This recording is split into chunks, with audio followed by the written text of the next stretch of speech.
Artis yang ikut ini, ikut Ikut nyalek. nyalek kemarin, mereka pergi ke situ, ke peramal-peramal itu. Ada seorang gubernur 2 periode di Sulawesi, dia mengatakan pada saya ini pergi ke dukun, semua dukun yang dia sebutlah kiai gitu. Kemudian dia kasih uang dan dia beritahukan, Pak Kiai atau Pak, kalau ada orang tanya apa semua, saya akan menang katanya. Pemimpin negara kita itu juga melakukan seperti itu. Ya. Ada hari-hari tertentu kalau dia melakukan sesuatu, itu kan kepercayaan gaib. Dia ini melakukan sesuatu itu setelah ada petunjuk dari dukunnya itu. Oh, berarti ada dukunnya, Pak? Ada dukunnya. Pak Harto pun punya gitu. Dari segi sosiologi, fenomena ini tidak akan pernah hilang seiring dengan kemajuan teknologi. Ya. Justru teknologi itu mereka manfaatkan.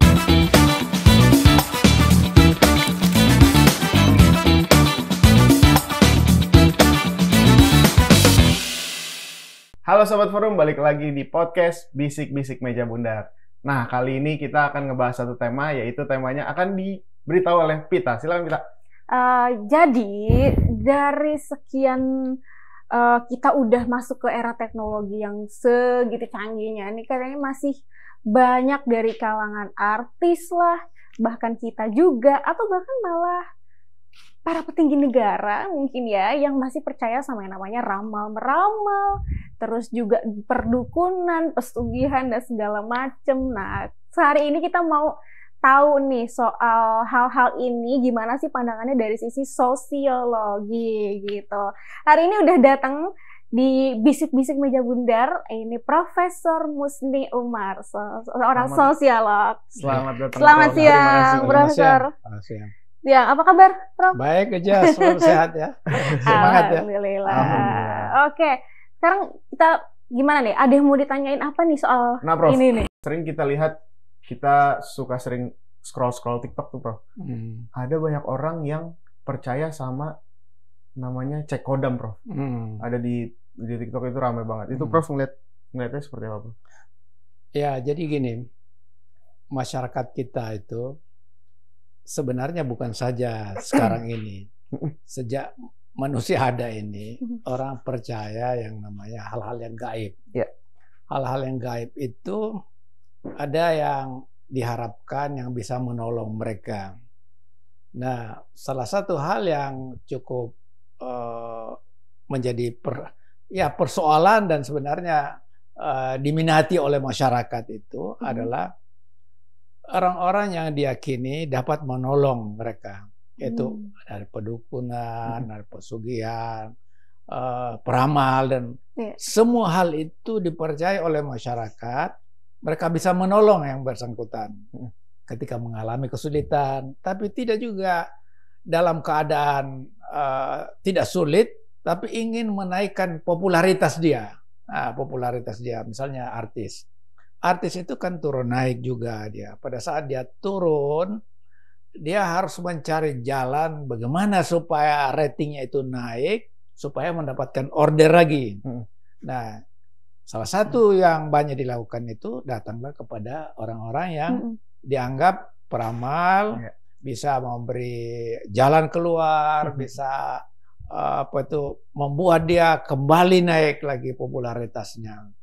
Nah, apa yang ingin dicapai di situ? Ya tidak lain, kalau popularitasnya naik, kemudian dia dapat mendapatkan order. Kalau dapat order tentu dapat uang dan sebagainya. Dan ini tersebar di mana-mana, hampir seluruh lapisan masyarakat. Bahkan kita tahu juga pemimpin negara kita itu juga melakukan seperti itu. Ada hari-hari tertentu kalau dia melakukan sesuatu, itu kan kepercayaan gaib yang dilakukan dengan harapan jangan sampai dia celaka pada saat itu.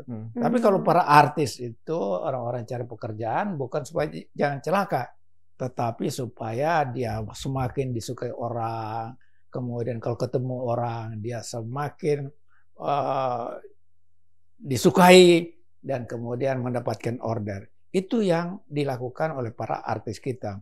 Jadi ini fenomena sosial itu antara atas dan bawah itu melakukannya itu sendiri. Tapi ada yang sembunyi-sembunyi, ada yang terbuka. Ada seorang gubernur 2 periode di Sulawesi, dia mengatakan pada saya ini pergi ke dukun, semua dukun yang dia sebutlah kiai gitu. Kemudian dia kasih uang dan dia beritahukan, Pak Kiai atau Pak, kalau ada orang tanya apa semua, saya akan menang katanya.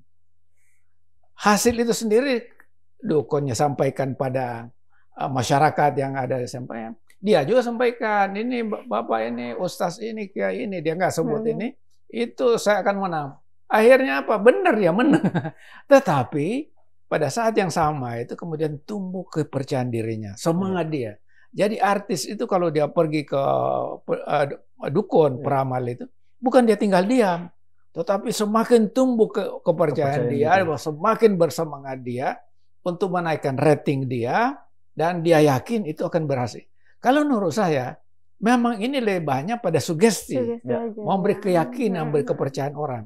Sama juga misalnya, kita ini bertemu dengan mahasiswa kita. Mahasiswa kita, kau akan berhasil begini, harus begini. Kita kasih semangat dia. Kalau kita kasih, kau itu udah nggak ada harapan, makin hilang dia.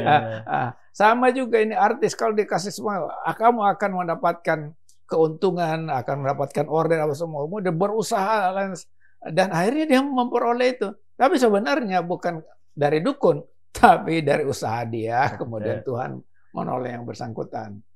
Inilah yang terjadi sekarang ini di masyarakat kita. Apalagi menjelang pilkada ini, termasuk misalnya artis yang ikut nyalek kemarin, mereka pergi ke situ, ke peramal-peramal itu, pergi ke sana. Sama juga ini yang mau ikut pilkada, wah rame betul pergi ke sana. Laku dukun ya? Laku dukun itu dukun, tapi biasanya mereka nggak bisa dukun itu, dia ustaz, dia kiai, supaya lebih populer masyarakat. Tapi sebenarnya di kalangan tertentu itu mereka tahu itu adalah dukun apa semua, dan itu semakin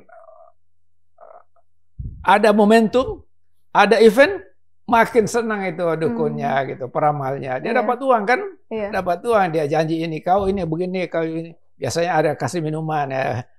Minuman ini, minum ini apa semua. Insya Allah akan memperoleh kemenangan. Dan masyarakat percaya masalah itu.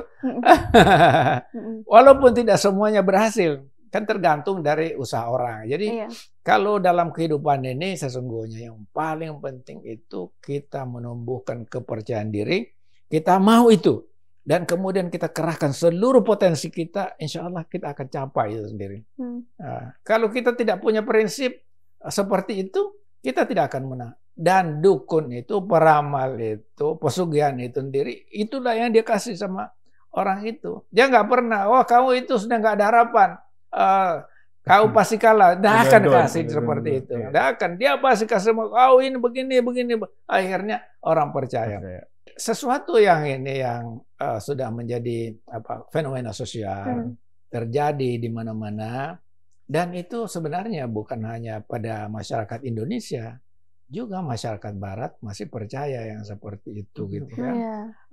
Di masyarakat yang sudah maju masih percaya, dan orang beragama itu juga percaya seperti itu, karena di dalam Al-Quran sendiri Tuhan menyebutkan bahwa orang-orang beriman itu yang percaya hal yang gaib. Nah, hal gaib itu kemudian diterjemahkan macam-macam sesuai dengan kepentingan orang kan. Kalau kepentingannya untuk pedukunan, untuk pesugihan sendiri, tentu dia mengartikan sesuai kepentingan dia. Tapi bagi orang beriman tentu hal yang gaib itu ya Tuhan, malaikat, nggak bisa dilihat dan sebagainya. Jadi dari segi sosiologi, fenomena ini tidak akan pernah hilang seiring dengan kemajuan teknologi. Justru teknologi itu mereka manfaatkan juga untuk mempopulerkan diri mereka, bahwa saya bisa menolong Anda, saya bisa membantu Anda, dan media sosial itulah yang dia pakai untuk mempopulerkan. Dan orang yang percaya dia datang ke situ, Pak. Datang ke situ. Jadi menurut saya kemajuan teknologi ini tidak akan menghilangkan keberadaan dukun, keberadaan peramal, pesugihan dan lain sebagainya. Tidak akan menghilangkan itu karena keyakinan masyarakat itu. Tapi bagi orang yang tidak mempercayai itu, dia pikir saya nggak perlu yang seperti itu. Saya yang penting terus menumbuhkan kepercayaan dalam diri kita. Apa yang ingin saya capai, saya akan dapat capai dengan usaha keras saya. Tidak mungkin dukun itu bisa menolong saya, membantu saya. Itu orang-orang tertentu saja.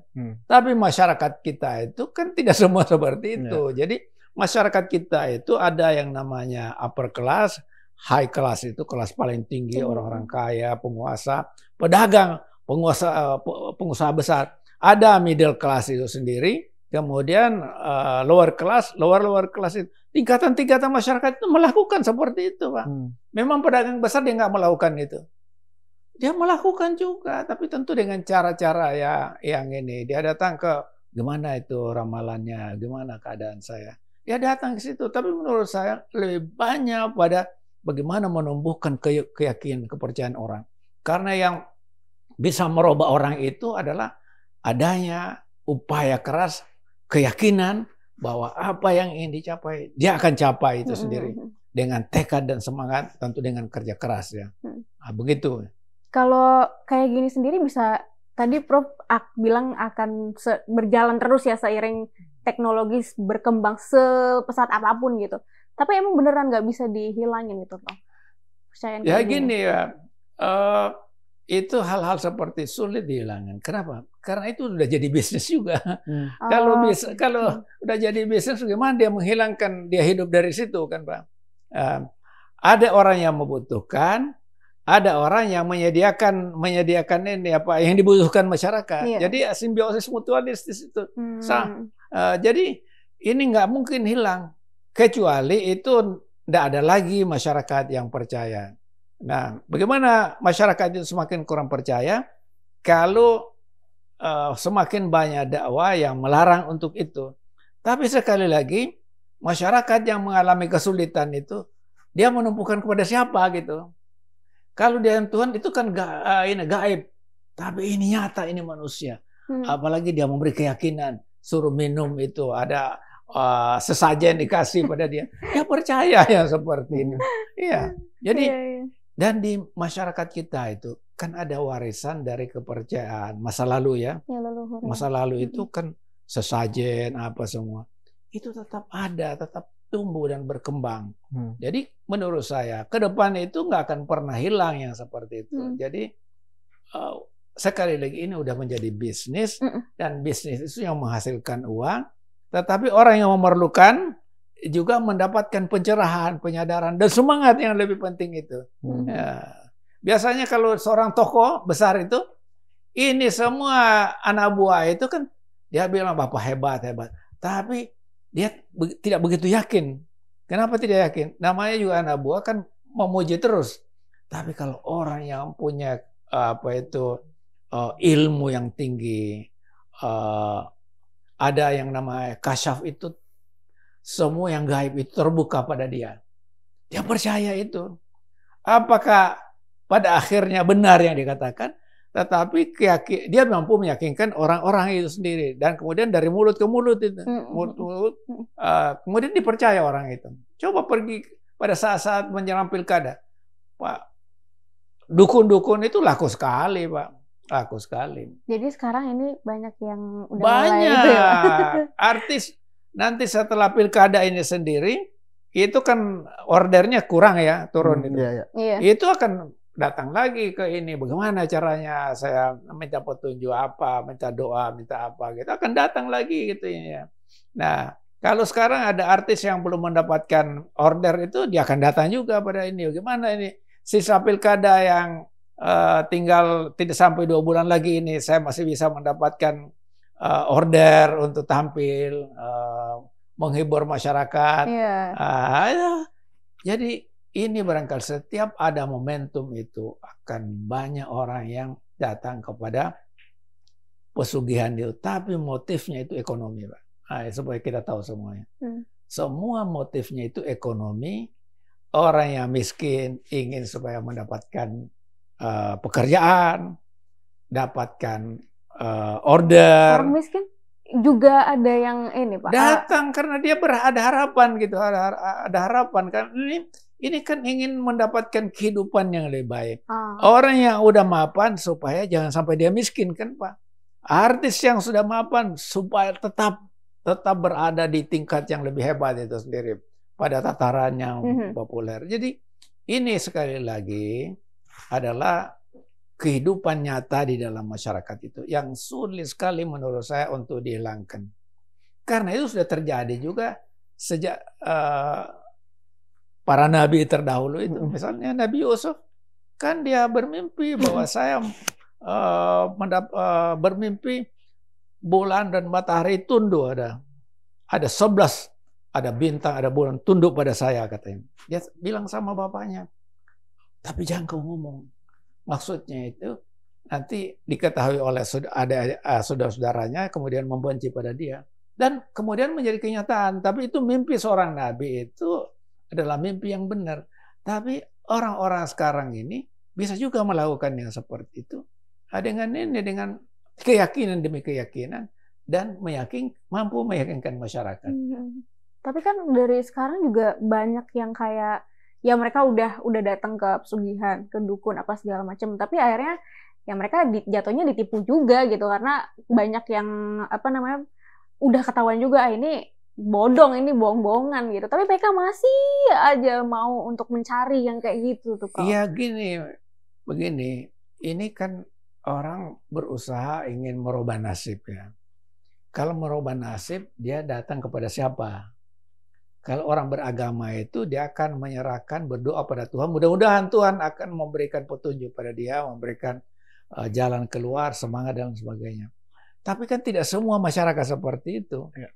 Masyarakat yang dalam tanda kutip abangan ya, dia akan datang ke situ Pak. Sebagai solusi untuk mendapatkan pencerahan dan mudah-mudahan mendapatkan rezeki.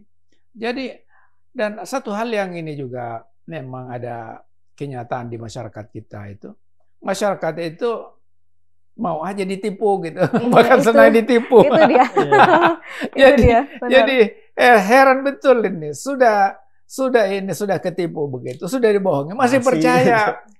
Dan itu tidak hanya tataran kecil itu. Tataran misalnya pada dukun apa semua. Dalam kehidupan berbangsa dan bernegara juga tiap hari kita ditipu, masih percaya aja rakyat. Iya coba. Aduh. Iya masih percaya begitu, coba lihat. Ya dipercaya, oh ini orang baik, ini apa gitu. Maka sepanjang jalan saya datang, Sopanduk dia terima kasih. Itu jadi ya saya bilang, padahal banyak sekali kita ditipu tuh, mau dia apa? Itulah masyarakat kita itu. Dan tugas kita barangkali adalah mencerahkan masyarakat. Tapi masyarakat ini tidak mudah dicerahkan. Kalau dia sudah terlanjur percaya itu mati hidup, pokoknya dia percaya aja pada hal sesuatu yang disampaikan. Dan di dalam masalah ini juga sangat terpengaruh informasi sekali lagi. Informasi itu memegang peranan penting. Nah, semakin masif yang namanya media sosial itu sendiri, datang ke rumah. Ibu-ibu itu kemudian kerjanya nonton. Itu apa di YouTube apa semua. Termasuk istri saya. Senang banget itu nonton, saya bilang ngapain nonton apa semua. Dan yang disenangi itu mistik-mistik. Iya, banyak banget itu. Itu banyak sekali tuh. Mistik-mistik. Pesugihan-pesugihan itu katanya tiba-tiba orang ini kaya gitu ini ya apa semua karena datang ke dukun dan itu percaya ibu-ibu, paling ibu-ibu senang-senang seperti itu. Jadi tidak heran kalau ini artis datang, semua datang apa semua. Jadi ini sesuatu yang memang menarik dalam kehidupan kita itu, kehidupan nyata sendiri. Jadi kemajuan teknologi ini bisa jadi semakin menumbuhkan mistik-misik yang seperti itu. Karena apa? Disiarkan melalui media sosial. Misalnya ada rumah yang sudah lama ditempati itu ada kemudian di syuting apa semua. Ini ada apa menakutkan, kayak ada horor. Itu senang sekali orang menemukan. Iya, banyak banget konten kayak gitu tuh Prof. Waduh. Kalau malam-malam tuh biasanya kan kita lagi scroll konten yang kayak gitu justru rame ditonton. Wah, rame betul Pak, rame. Dan itu masyarakat pada umumnya ibu-ibu, kemudian anak-anak muda juga senang ya seperti itu. Jadi tidak membuat orang berpikir yang macam-macam. Tapi lihat, oh ya begini, begitu, apa semua. Ini realitas kehidupan masyarakat. Kita mau apa gitu. Apalagi dengan kondisi sekarang ini. Mudah dia pasang HP saja, kemudian dia nonton ini, nonton di YouTube, nonton di ini, apa semua. Saya bilang, untuk kita tidak melakukan seperti itu karena kita banyak kerjaan kan, kerjaan. Tapi kalau ibu-ibu itu senang banget, termasuk istri saya, ya ampun, saya bilang gimana? Sama juga Prof, kan live kayak gitu tuh biasanya kita juga tahu kalau misalkan kita live nih di TikTok, ntar tuh ada temennya yang pura-pura jadi pocong segala macam kayak gitu rame tuh. Iya rame itu pocong. Kalau itu kita kan tahu itu bohong. Iya pocong itu kan sebenarnya kan mistik itu, mistik yang ya ada. Kita sendiri belum pernah melihat itu, tapi faktanya disebarluaskan di media sosial. Dan banyak peminatnya itu, banyak yang suka gitu. Bahkan yang terakhir kasusnya Vina itu yang di Cirebon itu, ya itu kan naik gara-gara kesurupan, temannya kesurupan, akhirnya pihak kepolisiannya juga percaya gitu kan, terus habis itu juga dijadiin film juga. Nah itu berarti bener-bener kayak di semua kalangan bener-bener rata gitu. Betul, ya, semua kalangan itu. Karena padahal gini, hadirnya hal-hal seperti itu, misalnya kita mimpi, karena ada hal yang masuk ke dalam jiwa kita. Akhirnya pada saat kita tidur, kita tumbuhkan kembali lagi, muncul lagi tanpa kita sadari gitu. Kayak gitu, oke. Kalau Prof sendiri percaya nggak sama kayak pesugihan, dukun-dukun kayak gitu? Percaya nggak Prof? Kalau saya nggak percaya yang seperti itu, karena menurut saya kita kaya, kita berilmu itu usaha, Pak. Dan itu kita harus fokus. Ya. Tidak bisa tidak fokus itu sendiri. Tidak fokus. Tapi tidak cukup fokus. Kita juga harus bekerja keras untuk mencapainya itu sendiri. Tidak cukup juga bekerja keras. Kita juga bekerja cerdas. Misalnya kalau orang bisnismen ya, misalnya artis itu sebenarnya itu bisnismen kalau artis itu. Tapi jasa dia sampaikan. Dia harus dia fokus di situ.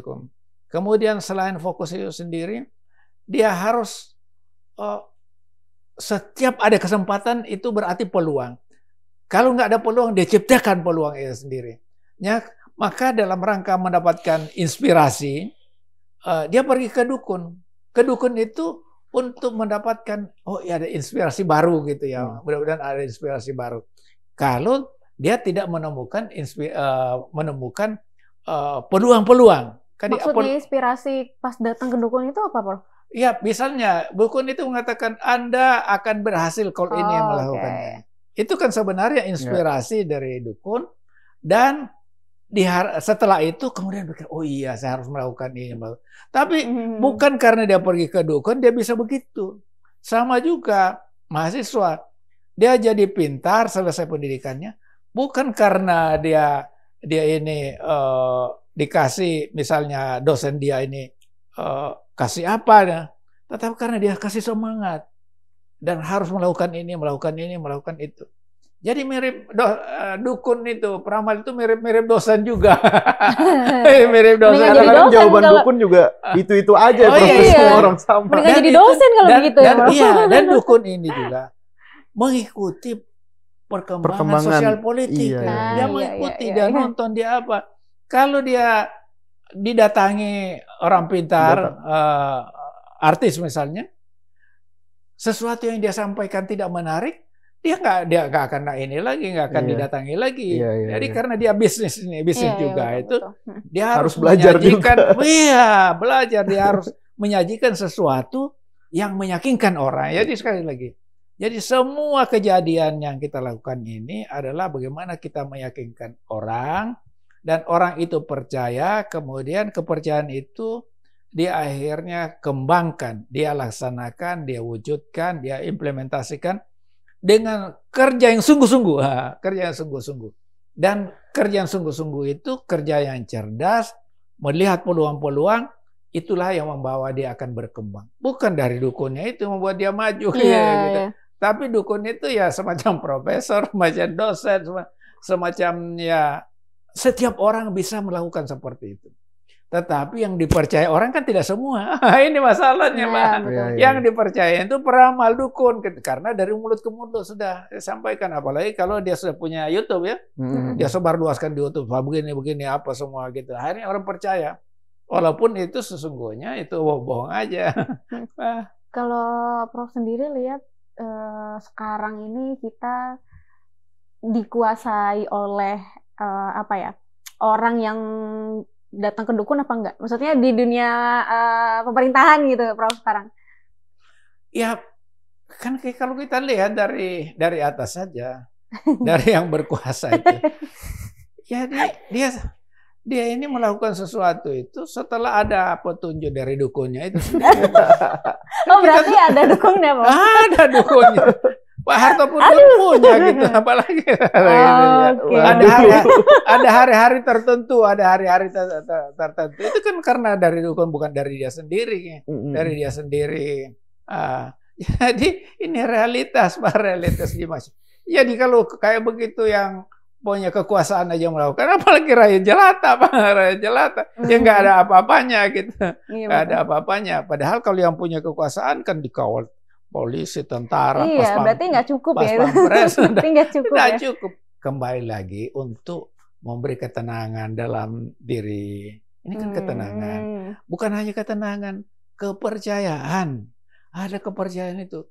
Bukan selain kepercayaan, ada keyakinan bahwa dengan melakukan itu dia akan maju.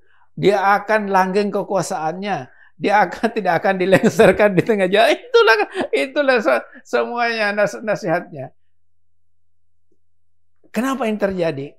Kembali karena kepercayaan pada seseorang, pada seseorang. Ya disebutkan itu peramal atau dukun atau apapun juga namanya. Jadi kita nggak bisa selain artis itu. Artis itu ngikut aja. Kalau dukunnya pemerintah tahu nggak sih Bang sekarang? Iya, kita sudah tahu lah itu. Kita sudah tahu. Tahunya apa? Ya itu kalau mau ini pelantikan itu mesti hari begini. Kalau mau apa? Ini mesti hari begini. Itu tanda-tanda, tanda-tanda. Dan itu bukan by design, itu karena ada pembisiknya itu. Dan pembisiknya itu ada yang menyampaikan itu. Berarti dan dia yakini itu betul, Bang. Nyatanya tidak bisa dilengsarkan. itu yakin sendiri gitu. Iya, sama juga artis. Dia yakin itu, maka dia tetap berada di posisi yang tinggi itu. Dia berada di high class yang kita sampaikan tadi itu.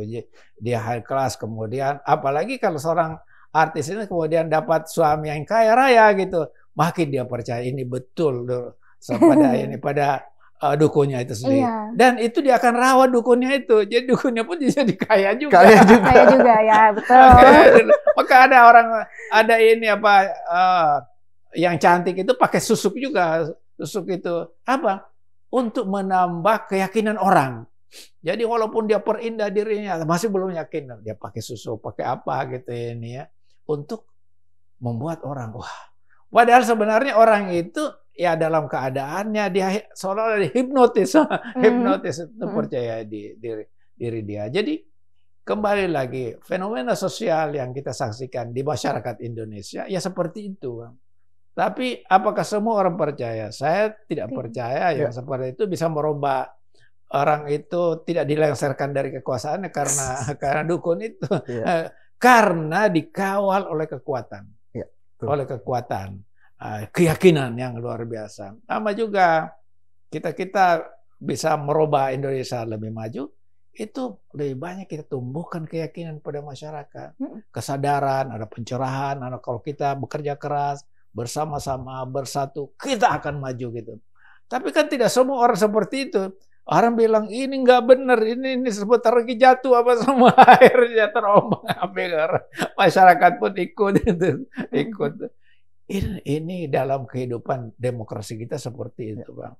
Kecuali kan sistem komando, kita nggak tahu yang akan datang ini apakah demokrasi apa yang dijalankan. Iya. Ini semua masuk ke pemerintahan, ini udah tahu lah. Yang berikutnya juga ada ini, berarti Prof. Ada ininya juga. Itu kalau terjadi pasti juga ada dukun-dukun itu sendiri. Gimana caranya? Dukun itu juga jadi di setiap momentum dalam kehidupan demokrasi pun ada dukun di situ yang menasihati harus begini, harus begitu. Dalam keadaan demokrasi terpimpin pun juga ada dukun di situ. Ada dukun di situ bermain, harus begini Pak supaya selamat. Itulah masyarakat kita. Dan itu dipercayai orang. Ya karena di atasnya juga pakai. Di atasnya percaya, orang-orang berpendidikan juga percaya seperti itu. Makanya. Calon gubernur, calon bupati, calon wali kota percaya. Jadi akhirnya penguasa percaya itu, ya rakyat gimana? Percaya aja. Tapi kenapa mereka percaya? Mereka yang berkuasa. Itu sumbernya dari rakyat. Kalau rakyat pada umumnya percaya seperti itu, maka akhirnya apa? Semua juga percaya. Okay. Tadi kan Prof sempat bilang nggak percaya tentang mistis-mistisan gini. Tapi Prof punya pengalaman mistis nggak? Saya nggak ada pengalaman mistisnya sendiri, hanya mendengarkan dari cerita-cerita orang. Termasuk dengan istri saya suka dia nonton begitu. Jadi saya suka dengar-dengar juga. Mungkin benar juga barangkali. Tapi saya tetap tidak percaya karena saya yakin orang itu bisa berubah keadaannya kalau dia memulai dari diri sendiri dan dia bekerja keras. Tentu melakukan aliansi dengan orang-orang yang punya kekuasaan. Bukan karena kita percaya, karena kita ke dukun, kita ke peramal, kemudian kita berubah nasib. Saya nggak percaya seperti itu. Tapi sekali lagi, mayoritas masyarakat kita, saya dapat katakan itu percaya yang seperti itu. Nah, kenapa mereka percaya itu? Karena kalau orang Islam itu ada disebutkan yu'minuna bil ghaib, percaya hal yang gaib. Nah, hal gaib itu kita sudah katakan tadi itu kan Tuhan gaib, malaikat tidak.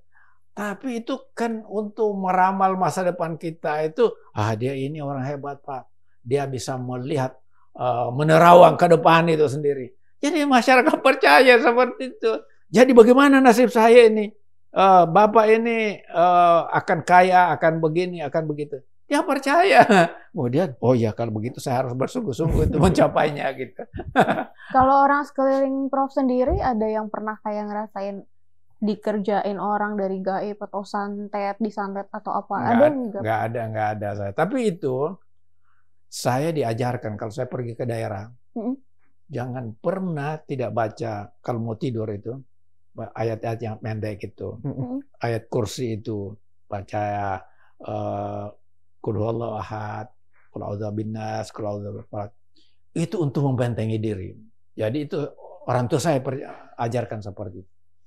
Dia bilang di daerah itu banyak sekali yang ini suka santet itu. Iya, katanya. Banyak suka santet. Karena itu jaga diri dengan baca ayat-ayat yang seperti. Kalau itu nasihat bapak saya laksanakan. Berarti itu benar ada santet ya, ada santet. Faktanya banyak itu santet tiba-tiba di badan dia itu ada ini, ada apa? Ada paku. Besi, ada apa paku, gitu ini ya. Iya, paku ada apa gitu. Jadi masyarakat kita itu sejak dulu percaya seperti itu. Jangan-jangan seperti yang terjadi di zaman ini, zaman Firaun itu kan. Zaman Firaun itu dia mendatangkan tukang-tukang sihir itu akhirnya tali yang dia pegang itu jadi ular. Jadi ular. Jadi ini adalah ada kaitannya dengan keyakinan agama dan itu ada cerita dari masa ke masa hal-hal seperti itu. Hingga di zaman modern sekarang itu tidak hilang juga. Masih ada juga. Tidak hilang. Jadi sekali lagi ada yang percaya dan banyak yang percaya, tapi saya tidak termasuk percaya. Kita artis itu jadi kaya raya, jadi populer karena dukun. Karena apa? Saya tidak percaya seperti itu. Tetapi sekali lagi kita tidak bisa membantah realitas sosial yang ada seperti itu. Berarti kayak intinya adalah ini tuh persaingan popularitas juga ya, Prof ya? Iya, ini persaingan popularitas itu sebenarnya ada kaitannya dengan persaingan kehidupan ekonomi, Pak. Jadi semua yang terjadi di dalam masalah yang kita bicarakan itu ujungnya adalah ekonomi. Kenapa? Karena semakin sulit mendapatkan kue ekonomi itu, semakin kompetitif, semakin orang mencari jalan. Mencari jalan macam-macam. Ada yang menjilat penguasa, pengusaha. Ada juga yang datang ke dukun. Gimana Pak supaya saya ini bisa jadi kaya gitu. Jadi kaya. Jadi ujungnya ekonomi semua. Nah, apa yang bisa kita lakukan dalam kondisi seperti sekarang ini? Menurut saya adalah menumbuhkan keyakinan, menumbuhkan kepercayaan pada masyarakat bahwa kita bisa berubah nasib kita itu. Kita semua ini punya potensi, punya kekuatan. Kekuatan itulah yang kita lipat gandakan untuk kita lakukan dengan kerja keras, dengan kerja sungguh-sungguh, kerja fokus, untuk meraih kemajuan dan kebaikan. Artis mesti seperti itu yang dilakukan. Sama juga mereka yang belum beruntung mesti melakukan seperti itu. Tetapi sekali lagi, ini kan ada batasan strata sosial ini. Ya. Gak bisa masyarakat bawah dia melompat ke atas, kecuali seperti Bahlil ini. Kalau Bahlil ini dari tukang kernet, dari tukang apa, dia bisa melompat jadi menteri, dia bisa merebut Golkar. Jadi menurut saya ini fenomena sosial juga. Kemarin baru sidang itu Pak. Hah? Kemarin baru sidang. Baru sidang, coba. Mana saya ini dokter 3 tahun udah selesai apa semua. Belum bisa katanya, mesti 4 tahun katanya di luar negeri. Dia tidak sampai 2 tahun sudah dokter. Itu artinya, ini orang hebat kan? Orang hebat gitu. Iya. Apakah beliau ini juga pergi ke dukun? Saya nggak tahu. Itu nggak tahu ya. Atau semangat dia gitu. Jadi itulah manusia. Jadi sekali lagi, tapi itu semangat Pak. Yeah. Jadi orang kecil pun ini kalau ada semangat, ada tekad untuk merubah nasib, macam-macam caranya, asal pintar aja. Walaupun ini ada barikade-barikade. Masyarakat bawah ini nggak boleh naik ke atas. Agar naik ke atas itu middle class nggak boleh naik upper class atau kelas atas itu. Itu ada barikade. Maka kalau mau ketemu pejabat susah banget. Iya, betul. Mau ketemu anggota DPR, kalau pergi ke DPR itu sulitnya sekarang. Harus daftar ini, mau ketemu pada siapa? Anggota DPR, dia bilang lagi rapat, nggak bisa, kita bisa berhari-hari nunggu di ruang tamu, ruang tunggu di sini. Itulah kehidupan sosial. Tapi ini semua harus dirubah melalui tekad kita, melalui semangat kita gitu. Kalau kita diam saja, tidak bisa. Jadi semua orang punya potensi, punya kemampuan untuk merubah nasibnya, tetapi tinggal bagaimana membuka peluang demi peluang. Gitu. Kalau tentang ilmu hitam, Prof, kita mungkin bisa dibilang tidak percaya dengan ilmu milsi seperti itu kan, Prof. Tapi di ilmu hitam kayak misalkan kita beri contohnya limbat. Kita bisa ngeliat sendiri tuh dia bisa makan paku, bisa kuat kebal sama api. Itu gimana, Prof? Itu memang sekali lagi realitas ada seperti itu. Tadi seperti ini para pesihirnya Firaun itu bagaimana tali-tali itu menjadi ular gitu. Menjadi ular kemudian membuatnya. Itu realitas ya. Realitas yang ada di dalam kehidupan itu. Misalnya Nabi Ibrahim itu dia dilemparkan di dalam ini unggun api yang begitu ini, tapi kemudian tidak terbakar gitu. Itu juga realitas di dalam sejarah kehidupan manusia. Dan sekarang ini kemudian ada yang melakukan seperti itu. Melakukan itu dan suka nggak suka orang percaya kan? Iya. Kita melihat sendiri. Iya, kita lihat sendiri itu betul. Ada yang misalnya ada papan yang begitu besar, dia dengan kekuatan dia tangannya dia pukulkan itu pecah sendiri. Tapi itu bisa jadi karena kekuatan batin itu. Jadi dalam diri setiap manusia itu ada kekuatan supranatural dalam diri dia, keyakinan luar biasa. Tentu dengan latihan juga dia. Dengan latihan juga. Jadi semua yang kita ingin capai itu tentu dengan latihan yang terus-menerus tanpa menyerah dengan tantangan, rintangan, gangguan dan lain sebagainya. Pasti itu dia tidak tiba-tiba dia jadi kayak begitu kan. Dia pasti melalui latihan yang terus-menerus akhirnya menjadi orang kebal. Kan realitas.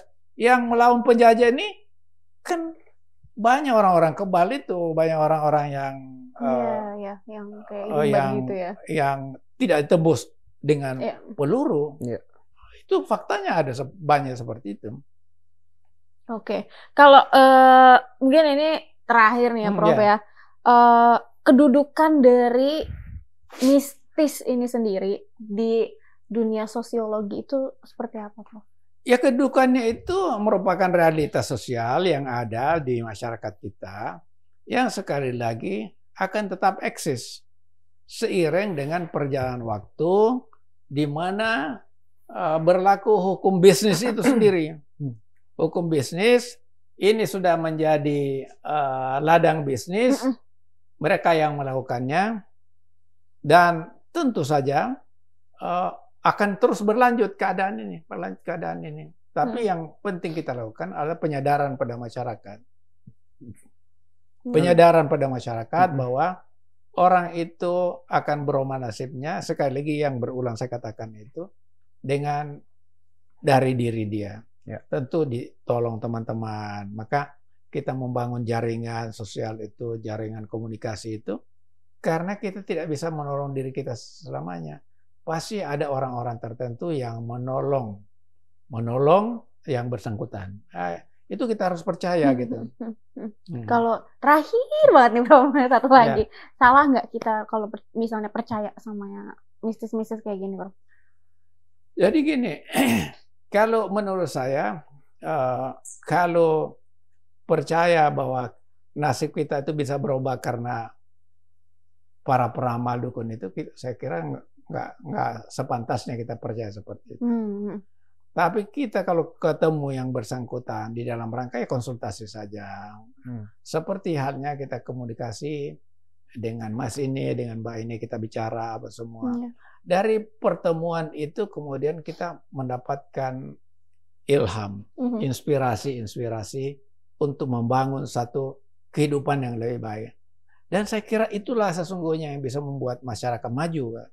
Jadi komunikasi itu penting sekali dengan siapapun dalam rangka mendapatkan masukan-masukan, pelajaran-pelajaran untuk memperbaiki diri kita. Tapi saya percaya betul yang bisa merubah nasib setiap orang itu diri dia sendiri.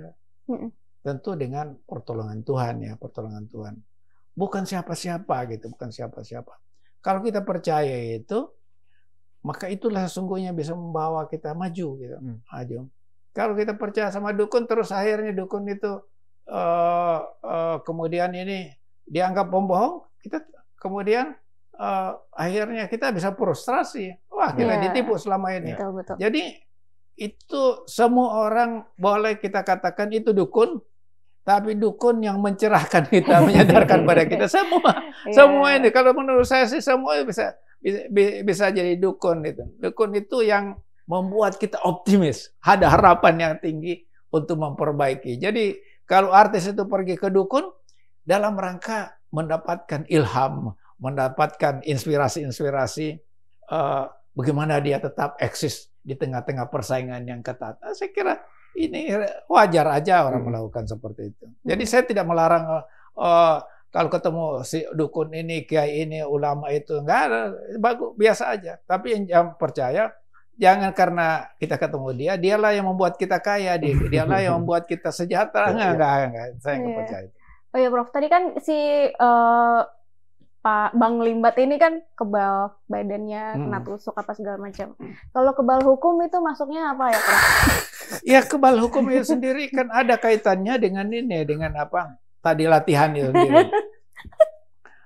Latihan itu sendiri untuk memperkuat pertahanan. Jadi sekali lagi pada diri manusia itu ada potensi yang luar biasa yang kadang-kadang kita tidak bisa tahu. Tetapi melalui latihan, itu latihan batin apa semua itu, kemudian tumbuh kepercayaan diri bahwa dia tidak bisa ditembus itu, peluru pun tidak bisa ditembus. Apalagi hukum ya, Bro. Apalagi ya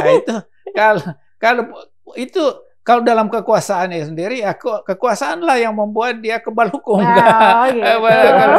Tapi ini masyarakat biasa melalui latihan fisik, Betul. latihan batin itu spiritual itu sendiri, akhirnya dia mendapat kekuatan yang tidak bisa didapatkan. Itu juga realitas, Pak. Jadi realitas juga orang yang berkuasa kemudian kebal hukum. Tapi kebal hukum itu sendiri termasuk ilmu mistis nggak, Bro?